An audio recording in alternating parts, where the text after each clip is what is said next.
Hi there. In this video, I'm going to be showing you how to find protons, neutrons, and electrons of any elements given very little information. So I'm just going to bring up a blank whiteboard. So this is pretty common that it's given to you in a table. So let's say that the question is asking you for symbol and number of protons, and number of neutrons, and a number of electrons, and then maybe mass number. So those are the pieces of information that it wants. And they will give you something to start with. So my first one I'm going to do, this is what I'm given. SB and a 121. Well, it doesn't look like much, but we actually have everything we need. So SB, that means it is antimony. That's a symbol for antimony. And if I go to a periodic table and I look for SB, I find that antimony is number 51, atomic number 51. Well, atomic numbers are the identity of the element and it's related to their protons. So that means that there are 51 protons. And in fact, to have a full symbol, you put the atomic number as a subscript, on the bottom left. So if I've got 51 protons, these are neutral atoms. I also have 51 electrons so that the positive bounces the negative. And then mass number we were given as part of the symbol, that's 121. So to find neutrons, mass number by definition is protons plus neutrons. So if I take that and subtract out the protons, I'm simply left with neutrons. So 121 minus 51 is 70. Okay, now this time we're going to be given protons and neutrons. So 45 protons, 58 neutrons. Okay, well, we need a symbol. 45 is protons, that's the atomic number, that's the identity. So if I go to the periodic table and look for number 45, I will find that it is rhodium. And we put the atomic number in the bottom left. I don't know the mass number yet, so I'm going to leave that alone. I still need electrons, but I know that electrons has to be equal to the protons. So this is another 45.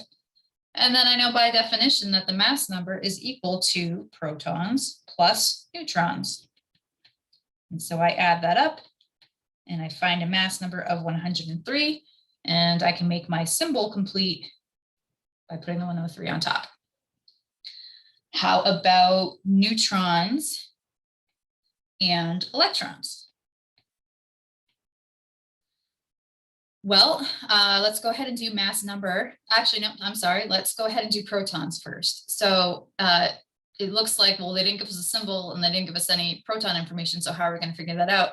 But we have the electrons, and the electrons are equal to the protons. So that's a 38.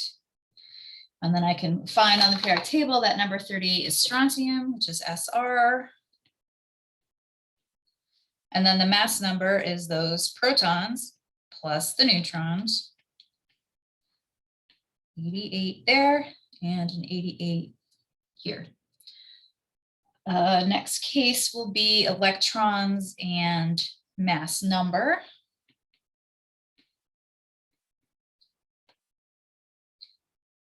So electrons is protons.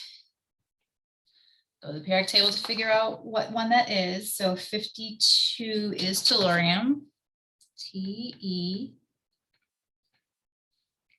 And I have a mass number, so it's tellurium 127.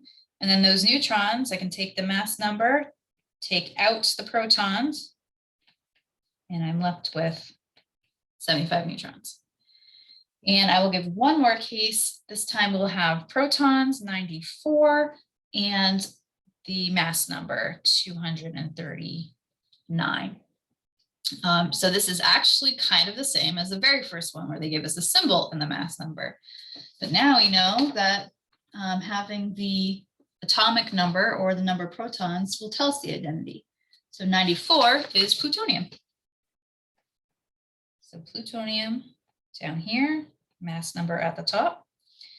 Protons equals electrons, and neutrons takes the mass number and gets rid of the protons. And so that would be 145 neutrons. And that is it. Just some very straightforward adding and subtracting. I will see you in the next one.